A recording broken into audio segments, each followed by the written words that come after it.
el Señor me ministraba un tema, el cual he titulado Corazón Sediento. Mire al que está a su lado y dígale: bienvenido a esta casa, tu casa. Será tu casa por siempre. En esta hora, prepárate, porque si tú lo deseas y lo crees, Dios hará un milagro en ti y pondrá un corazón sediento.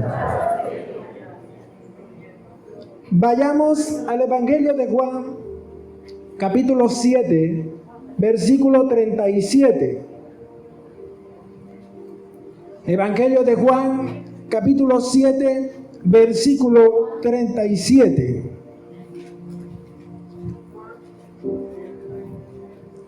Cuando lo tenga, dígame. Y leo honrando al Padre, al Hijo y al Espíritu Santo. En el último y gran día de la fiesta, Jesús se puso en pie y alzó la voz, diciendo: si alguno tiene sed, venga a mí y beba. Para explicar un poco el contexto de estas palabras de Jesús, en el antiguo tiempo, Israel, y bueno, incluso hasta hoy en día, celebra varias fiestas.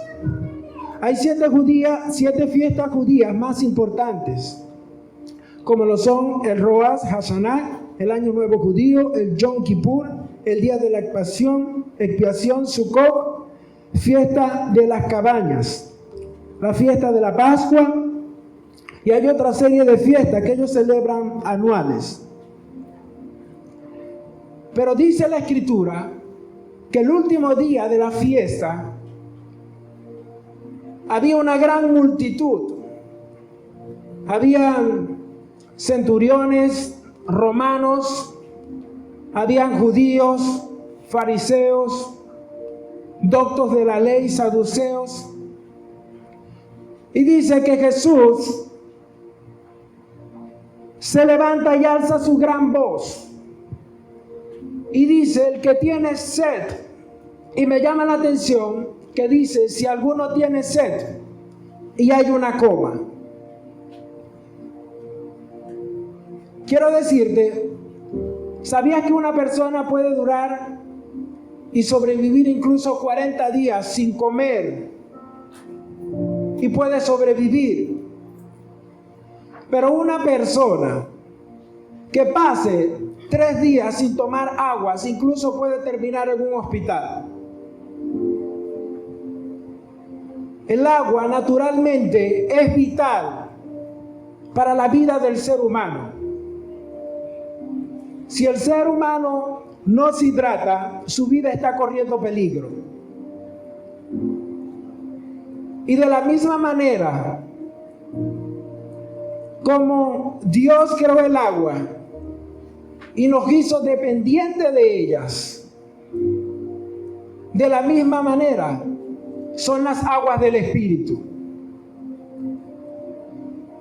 Él es el creador, Elohim, el gran yo soy, el antes del principio y después del fin. Dice la Escritura y dice el Salmo que mi embrión en el feto vieron tus ojos y en tu libro estaban escritas todas aquellas cosas. Y esto está hablando de que aunque nadie en el feto de nuestras madres nos vio, allí Jehová nos estaba viendo. Allí Jehová puso su mirada sobre cada uno de nosotros. En esta hora yo quiero decirte que hay muchas personas que buscan fuentes diferentes para saciar su sed. La sed es una necesidad. Desde que el hombre cayó en rebelión, ha buscado hasta hoy en día llenar ese interior con pecados, con juegos de azar, las personas que tienen algún problema de enfermedad con medicamentos, de depresión, tratando de sanar con medicamentos el dolor que hay en su interior, personas que toman alcohol, que es como un analgésico para mitigar la cruda realidad que hay en su interior. Y yo quiero decirte que por muchas otras fuentes que pueda buscar el hombre, hay una sola fuente que es la que puede saciar tu interior, y es la fuente del Cristo de la gloria, es la fuente de aquel que te llamó y te escogió antes de la fundación del mundo. Yo quiero decirte que en esta hora, no sé cuál pueda ser tu situación o lo que puedas estar viviendo, si la enfermedad persiste, si la situación en tu hogar no cambia, yo quiero decirte que puede ser quizás que sea por la carencia de tener un corazón sediento de la presencia de Dios.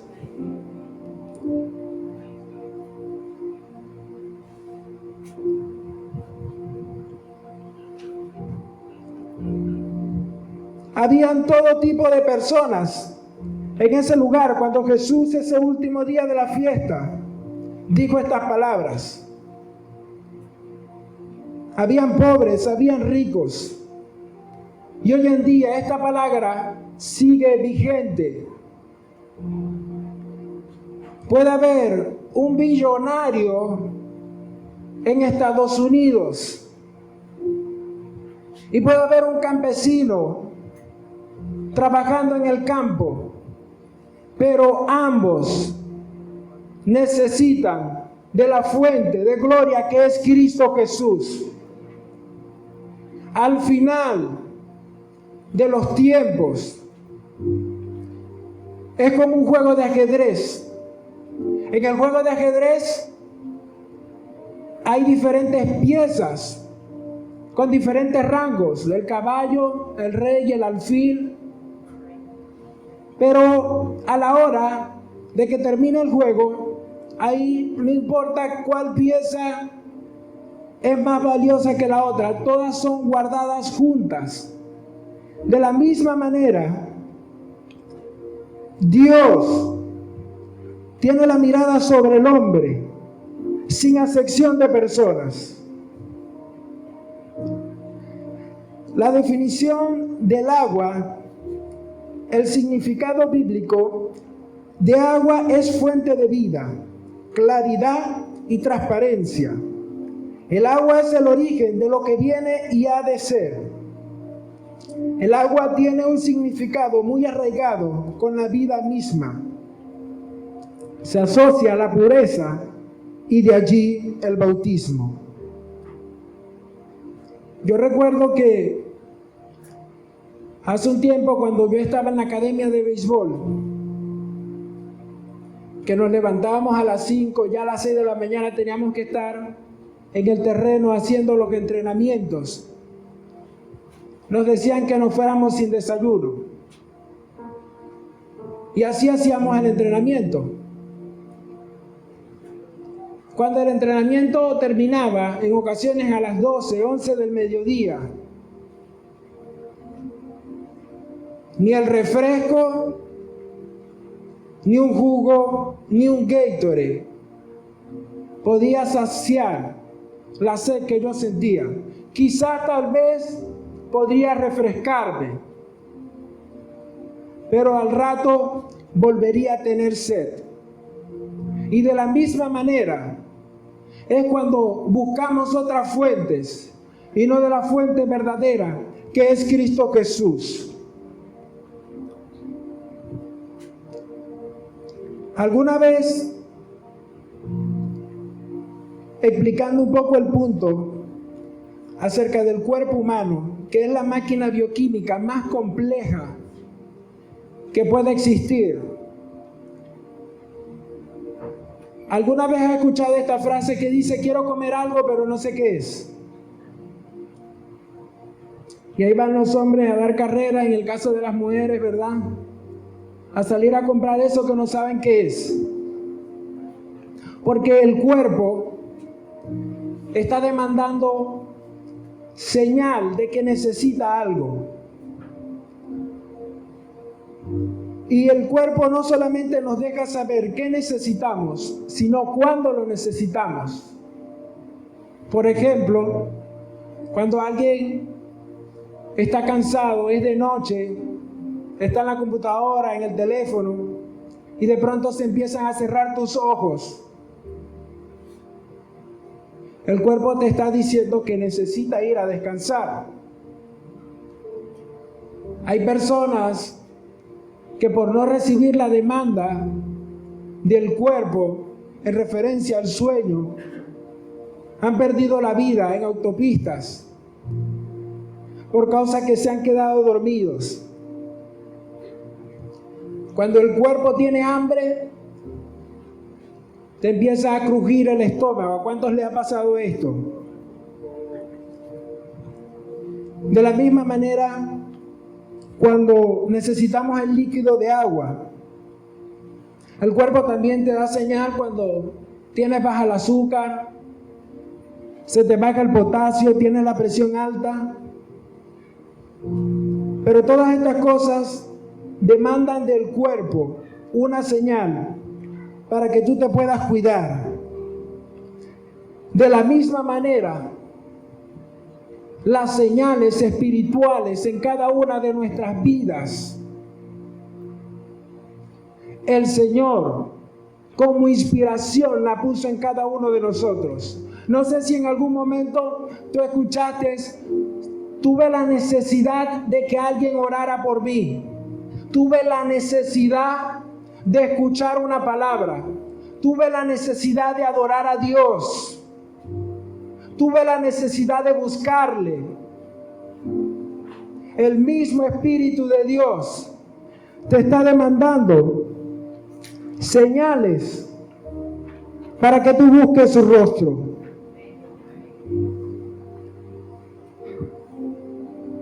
¿Sabías tú que la depresión emocional se ha convertido en los últimos tiempos en un gran problema público? No solamente de salud mental, sino de salud física. Y investigando este tema, descubrí algo que me impactaba. Y es que se calcula que el 45% de los niños menores de 12 años sufre depresión. Y en América Latina el 70% tiene este problema. Es increíble el daño que está causando la depresión en nuestros tiempos. De acuerdo a la Organización para la Salud de las Naciones Unidas, 2.000 personas todos los días se quitan la vida a causa de la depresión, se suicidan. Y hay gente que la depresión los pone tristes, se encierran en un cuarto, empiezan a llorar. Gente que empieza a cambiar de color de ropa. Pero también hay gente que muestra una apariencia por fuera, pero por dentro tienen una depresión. Por eso dice la Escritura que solamente Jehová conoce el corazón de los hombres. Más de 4 millones de personas en Estados Unidos buscan ayuda de psiquiatras y psicólogos. Y el problema es que si el psiquiatra y el psicólogo no es cristiano, la persona va a salir allí con una caja de medicamentos. Porque el problema no es un problema de carácter natural, sino de carácter espiritual. Hace unas semanas supe de una persona que se suicidó, se quitó la vida. Aquí en Venezuela, y uno veía a esta persona y la veía bien. pero nadie sabía lo que esta persona estaba viviendo en su interior.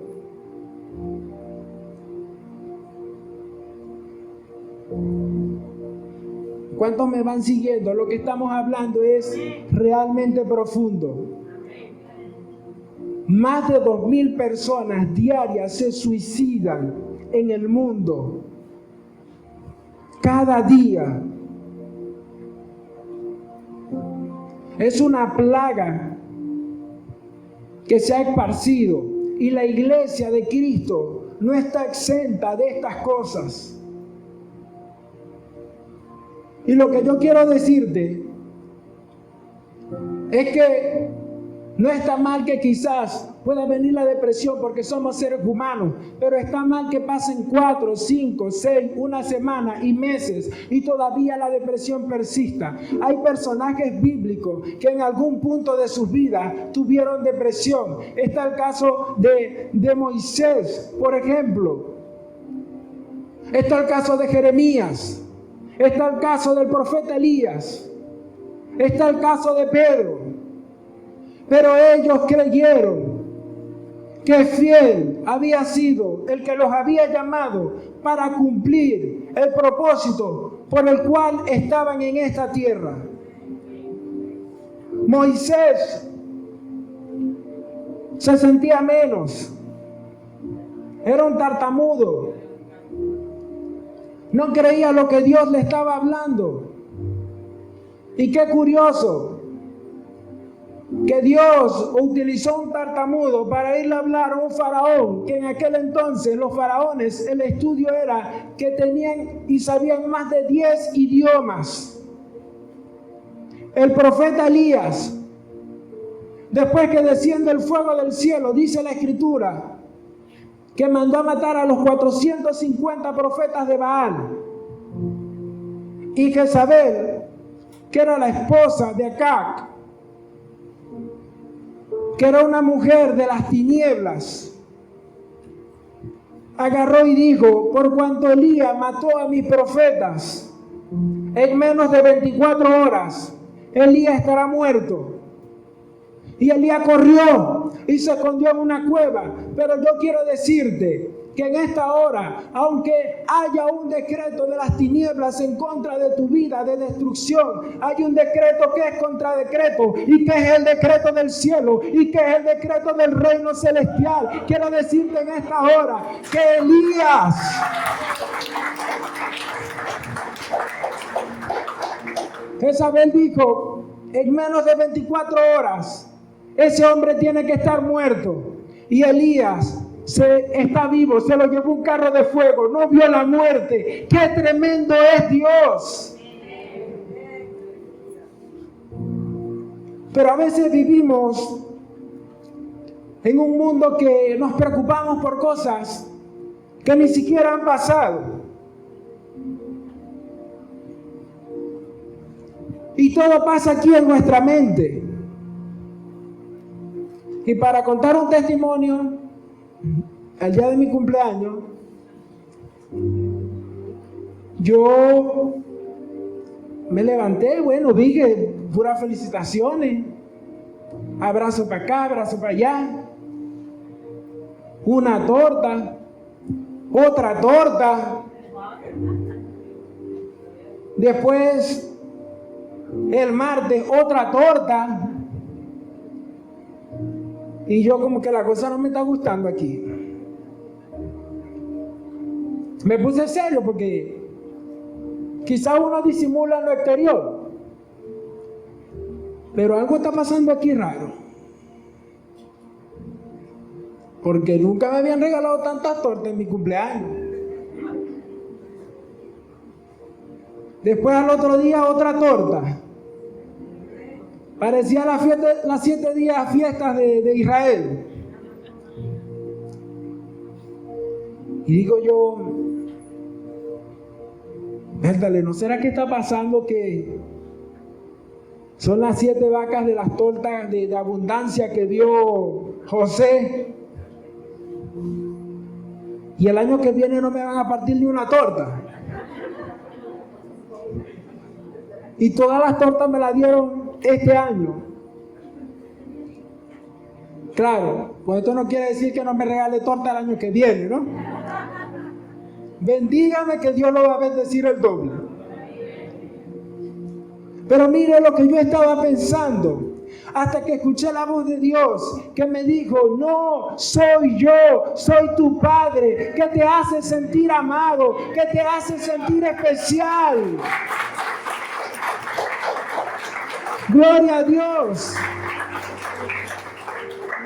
Y de la misma manera, lo hace Dios con cada una de nuestras vidas.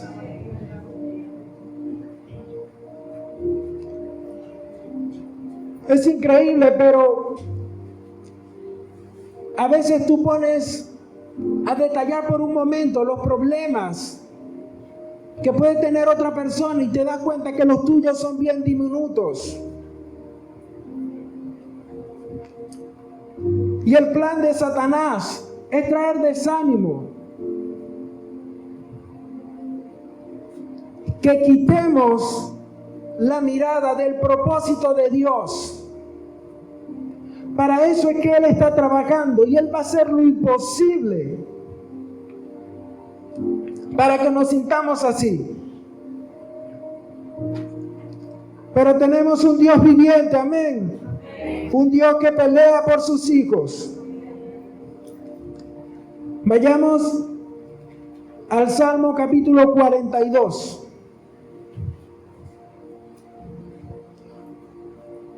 No sé si es la chaqueta, pero tengo calor.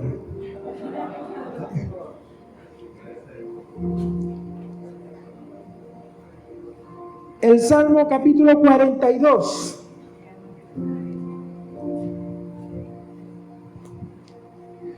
Dice así, versículo 1, capítulo 42. Como el ciervo brama por las corrientes de las aguas, así clama por ti, oh Dios, el alma mía. Mi alma tiene sed del Dios vivo. Mi alma tiene sed de Dios, del Dios vivo. ¿Cuándo vendré y me presentaré delante de Dios?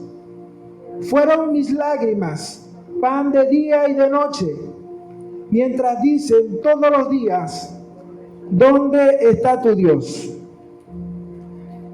Y es algo bien interesante cómo el salmista empieza a describir de una manera poética una ilustración y habla acerca del siervo. Y hay algo tremendo. El siervo brama, su significado es arat, grito de necesidad, de peligro. Por lo general, la manada de ciervos masculinos, machos, andan de manada de 5 y las hembras en manada de 10. Pero el verano, cuando llega el verano, que es el tiempo de la prueba, ellos empiezan a buscar arroyos para buscar el agua, para saciar su sed y por lo caluroso que se puedan encontrar en el bosque. Hay un punto del siervo que llega un momento específico cuando empieza a sudar. Y este sudor hace que sus feromas huelan más y a la vez lo delatan ante la presencia de los lobos. Y conversaba con el pastor y me decía que incluso el bramido de los ciervos se puede escuchar incluso hasta 1 kilómetro de desesperación y de angustia. De manera que el siervo tiene que buscar lirios aromáticos y silvestres con lo que frotarse y esconderse ante el acecho de los enemigos. Sigue diciendo el versículo 42, versículo 3, fueron mis lágrimas de pan de día y de noche, mientras me dicen todos los días, ¿dónde está tu Dios? Y aquí el salmista habla de su situación, que no ve salida al problema, que la circunstancia continúa y nada cambia, sino que en ocasiones parece empeorar. Y le preguntan, ¿dónde está tu Dios? Quizás hayan personas que puedan levantarse en tu vida y preguntarte, ¿dónde está tu Dios? Si estás viviendo una enfermedad, si tienes un problema en tu hogar, un problema financiero, pero también el enemigo se levanta. Si no son personas, te dicen, ¿dónde está tu Dios? Te encuentras solo, sola, abatida, en esta circunstancia, en el hospital. Pero ¿sabes qué? Aquí es donde la fe tiene que ser manifiesta por cada uno de nosotros. Dice la palabra que la fe más preciosa que el oro. Y mientras el proceso de la prueba y del dolor que cada uno de nosotros pueda experimentar, si confiamos en Dios, ese tesoro en nuestra alma se está acumulando para la eternidad. Porque dice la Escritura en Romanos que la esperanza que se ve no es esperanza. Porque ¿qué habremos de esperar si estamos viendo algo? Pero Abraham creyó esperanza contra esperanza. Y por cuanto creyó, vio la gloria de Dios manifestarse en su vida. Hay una historia en el libro de Jueces, capítulo 15, que me llama mucho la atención. Es una de las historias de la Biblia que realmente me impacta mucho, y es acerca de la vida de Sansón. Y es porque Sansón, para resumir la historia a los que no saben acerca de la vida de Sansón, Sansón fue un hombre que fue profetizado antes que estuviera en el vientre de su mamá, que fue un milagro porque su madre era estéril, que en ningún momento se menciona el nombre de la madre de Sansón en la Biblia, sino que se habla de Manoa. Y dice la Escritura que Sansón era un hombre consagrado a Dios, santificado para Él, con propósitos específicos. Pero Sansón fue creciendo y fue apartándose de Dios. En ciertos puntos de la Escritura vemos cómo Sansón se llena de orgullo, se llena de altivez, por causa de hacer las cosas a su manera y de hacer las cosas que Dios no le dijo que hiciera. Pero hay algo que me impresiona, y es que Sansón empezó a recibir rechazo, no solo de los filisteos, porque él se había mezclado con los filisteos, sino de su propia tribu, la tribu de Dan. Sansón se sentía solo, por muy fuerte que podía verse por fuera. Se sentía triste. Y dice la palabra que para este entonces Sansón estaba en problemas. Jueces capítulo 15, versículo 11. Y dice la Escritura, y vinieron 3,000 hombres de Judá a la cueva de la peña de Tam, y dijeron a Sansón, ¿No sabes tú que los filisteos dominan sobre nosotros? Es decir, su familia le dice, ¿no sabes que los filisteos dominan sobre nosotros? ¿Por qué nos has hecho esto? Y él le respondió, yo les he hecho como ellos me hicieron. Ellos entonces le dijeron, nosotros hemos venido para prenderte y entregarte en manos de los filisteos.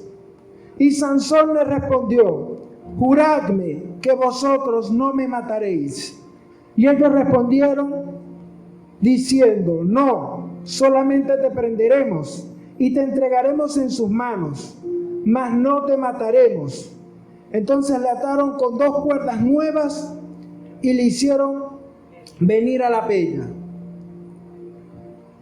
Yo me imagino a Sansón destrozado completamente. La tribu de Judá y de Dan, que se supone que era su familia, que lo tenían que cuidar, lo tenían que defender, lo amarraron para entregarlo a los filisteos. Me imagino a Sansón atado, caminando en medio de su tribu para ser entregado a los filisteos. Sansón viendo la muerte de frente. Y mientras él iba caminando, pensamientos venían hacia él y le decían, ¿dónde está tu Dios? ¿Dónde está el Dios que te llamó? El Dios que te escogió. Que allí va Sansón, en el punto de vulnerabilidad más débil que él se podía encontrar en este momento, desanimado y con depresión. Pero sigue diciendo el siguiente versículo, que mientras él caminaba, dice la Escritura, así que vino hasta Leí. Los filisteos salieron gritando a su encuentro, pero el Espíritu de Jehová vino sobre él, y las cuerdas que estaban en sus brazos se volvieron como lino quemado con fuego, y las ataduras se cayeron en sus manos. Y sigue diciendo la palabra del Señor, y hallando una quijada de asno fresca aún, extendió la mano y la tomó, y mató con ella a 1000 hombres. Entonces Sansón dijo, con la quijada de un asno, 1 montón, 2 montones, con la quijada de un asno maté a 1000 hombres. De manera que cuando Sansón iba caminando allí, quizás se sentía en un punto de condenación, en un punto de tristeza, pero la misericordia, la gracia y el favor de Dios vino sobre tu vida. Yo no sé si quizás tú has tomado malas decisiones, no sé que quizás tú has dicho, Willy, metí la pata, Willy, no sé qué hacer. Pues yo tengo que decirte que, como decía temprano, Dios es un Dios de oportunidades. No importa donde tú te puedas encontrar, su gracia hará que, si tú sigues caminando en su propósito, las cadenas serán destruidas y la opresión del enemigo será rota para la gloria del Señor.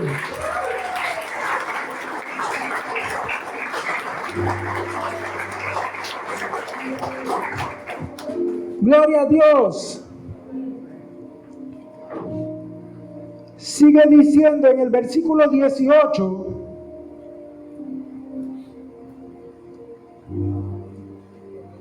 que después que él mató a 1000 hombres, que fue una gran proeza, dice que se encontraba con una gran sed. Nótese la palabra, gran sed. Y clamó luego a Jehová. Yo he de suponer que Sansón, encontrándose en el desierto,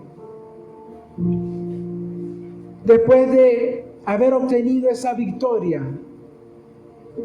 estaba sediento totalmente, se encontraba débil. Y me imagino a Sansón de rodillas en el desierto, y dijo, tú has dado esta grande salvación por mano de tu siervo, y moriré yo ahora de sed, y caeré en manos de los incircuncisos. Entonces abrió Dios la cuenca que hay en Leí, y salió de allí agua, y él bebió, y recobró su espíritu, y se reanimó. Por esto llamó el nombre de aquel lugar Ecjacore, el cual está en Leí hasta hoy. Cada victoria que cada uno de nosotros pueda tener, debemos de terminar así como Sansón, de rodillas ante la presencia de Dios. Otra versión dice que la cuenca, el sinónimo de la cuenca era un pozo que estaba allí en ese lugar, muy pequeño, y estaba totalmente seco. Pero él clamó a Jehová y salió agua, algo imposible. Yo quiero decirte que quizás una de las cosas que trae tristeza y desánimo es que tus ojos naturales no ven que las cosas cambian, y a la vez esto trae desánimo, quizás no ver esas promesas de Dios materializadas en nuestras vidas. Pero yo quiero decirte que creas, que confíes en el Señor hoy, en esta hora, en el desierto que tú puedas estar atravesando. Se abre un pozo y empieza a brotar agua, porque Él es el nombre que es sobre todo nombre. Dice la Escritura que en ningún nombre dado bajo el cielo hay salvación. Él es el amigo, el bendito arquitecto, el confidente, el Elohim, el Donai, el gran yo soy, la estrella resplandeciente de la mañana, la raíz de Isaí, el principio, el reloj, como Jehová soy yo, Jehová de los ejércitos.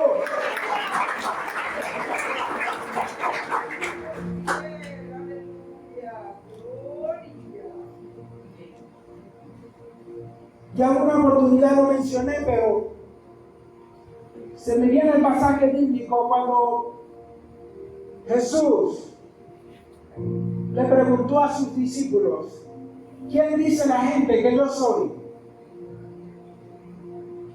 Y sus discípulos dijeron: unos dicen que eres Elías, otros que eres Juan el Bautista que ha resucitado. Pero ¿quién dices tú que soy yo? Y en esta mañana Jesús te hace esta pregunta: ¿quién dices tú que soy yo? Y hay personas que responden: bueno, Él es mi Salvador, Él es mi sanador, Él es mi restaurador. Ok, está bien, pero eso es Jesús. Eso es lo que Jesús hace, no lo que Jesús es. Tenemos que seguir a Jesús, no por lo que hace, sino por quien es. El Rey de Gloria.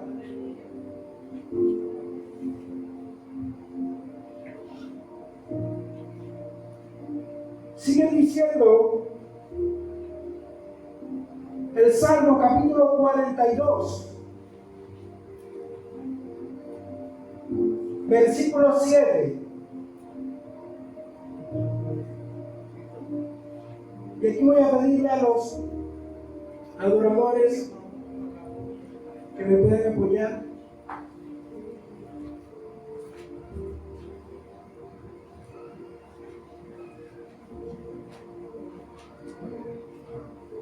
El salmista sigue de manera poética diciendo lo siguiente: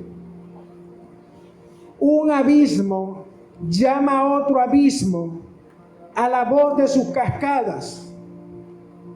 Todas tus ondas y tus olas han pasado sobre mí. Y es bien interesante cómo el salmista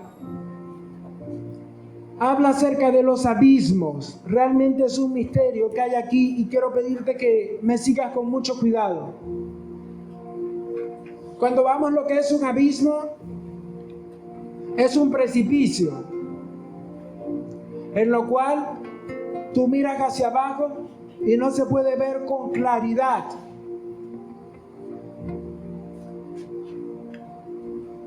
Cuando El salmista cita: un abismo llama a otro abismo en el rugir. Hebreos, voz de tus cascadas.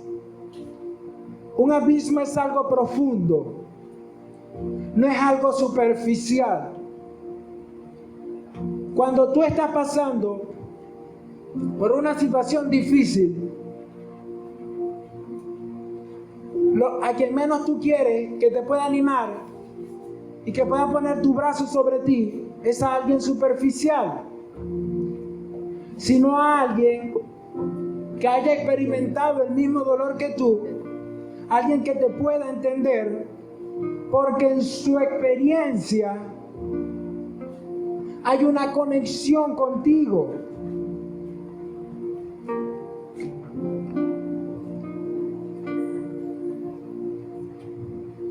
La imagen que suscita nuestro texto son cascadas que rugen al salir del abismo y sus aguas caen silenciosas hasta al oírse el sonido llamado de las aguas golpeadas de otro abismo. El dolor siempre es una sensación de carencia. Puede haber alguien que esté llorando de luto y la carencia es porque perdió un ser querido. Puede haber alguien que tenga una carencia de salud, una enfermedad, y su carencia sea la salud.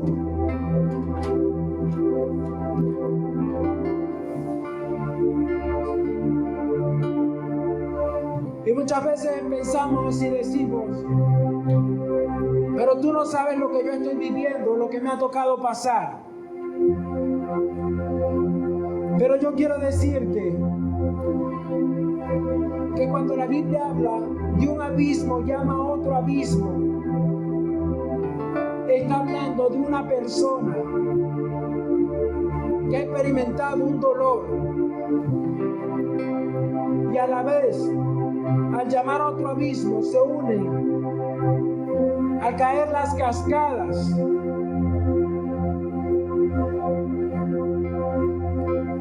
El mayor sufrimiento de Jesús en la cruz, dice la Escritura que recibió latigazos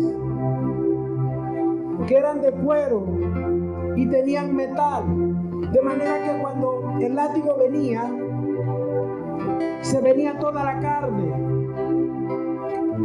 Recibió golpes, insultos, lo escupieron. Y todo esto causó un gran dolor en la vida de Jesús.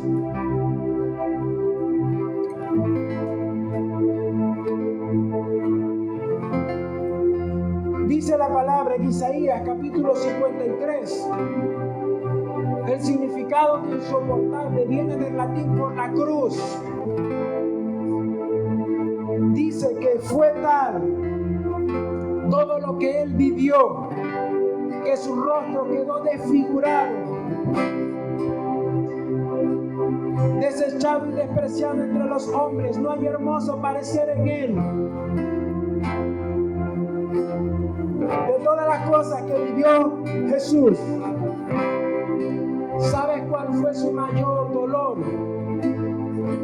Cuando alrededor casi de la hora novena, 3 de la tarde, cuando ese lugar llamado el Gólgota se quedó en tinieblas y las personas que estaban abajo no podían ver a la cruz, todo estaba oscuro. Dice la Escritura que se llenó de tinieblas. Solamente el Padre y Cristo sabían lo que estaba pasando en ese lugar. Y Jesús gritó: Elí, Elí, lama sabactani, que significa: Dios mío, ¿por qué me has desamparado? El mayor dolor de Jesús no fueron los látigos, el mayor dolor de Jesús no fueron los golpes, el mayor dolor de Jesús fue la separación del Padre Celestial, la separación de su Padre Eterno, y todo lo hizo por ti, de manera que si tú crees que no eres valioso, Él te pensó y todo lo hizo por ti.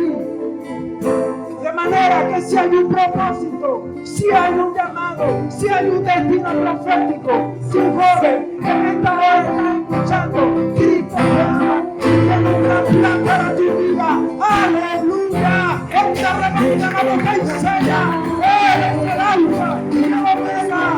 Aleluya.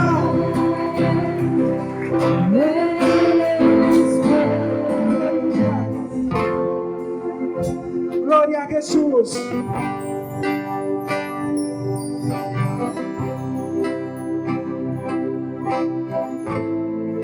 Dios quiere derramar en su iglesia un corazón sediento por su presencia. Porque solamente un corazón sediento puede experimentar las profundidades de las revelaciones, de los misterios de Cristo.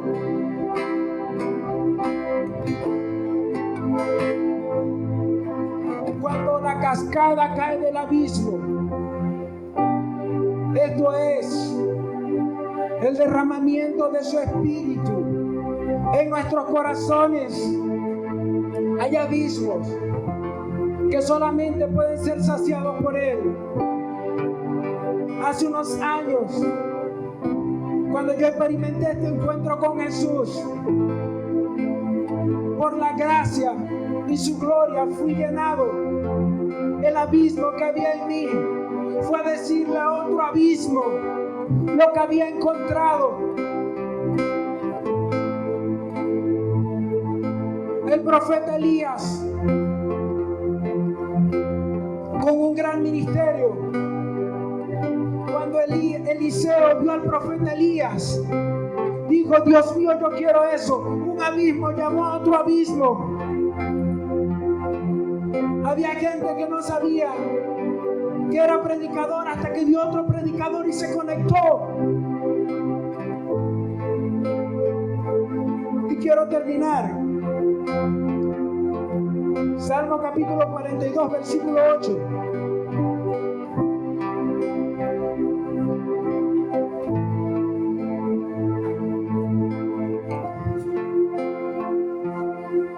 El salmista dice: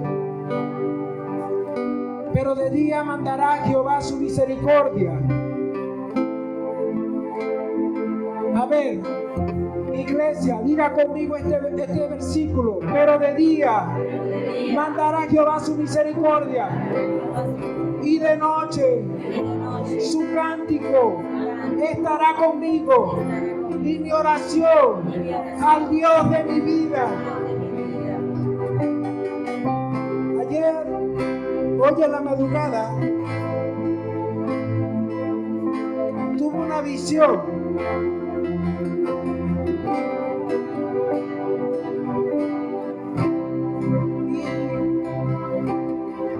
Y en la visión veía el rostro de una especie de animal parecido como un búfalo. Que era un principado, una potestad. Pero vi el cortés de su cabeza, de manera que quedó totalmente despedazado. Y después vi un gran terreno con un gran ejército y un león corriendo, y se detuvo en la cumbre de una montaña y rugió con gran fuerza.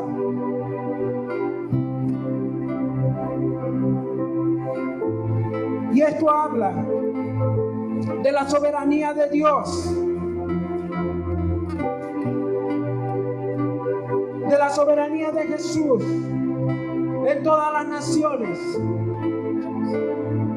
Quiero decirte que es necesario que cada uno de nosotros se alinee a Dios y ore para tener un corazón sediento, porque el tiempo se termina para el enemigo.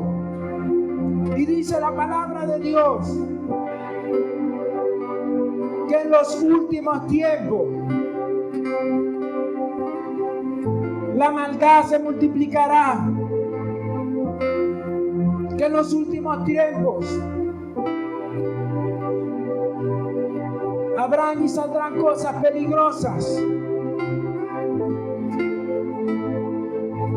Pero también hay un Jesús que guarda el último vino para lo último de la fiesta. Y yo declaro que tú eres un remanente de lo mejor que Él ha guardado. Quiero decirte que el Espíritu de Jehová ha levantado bandera, ha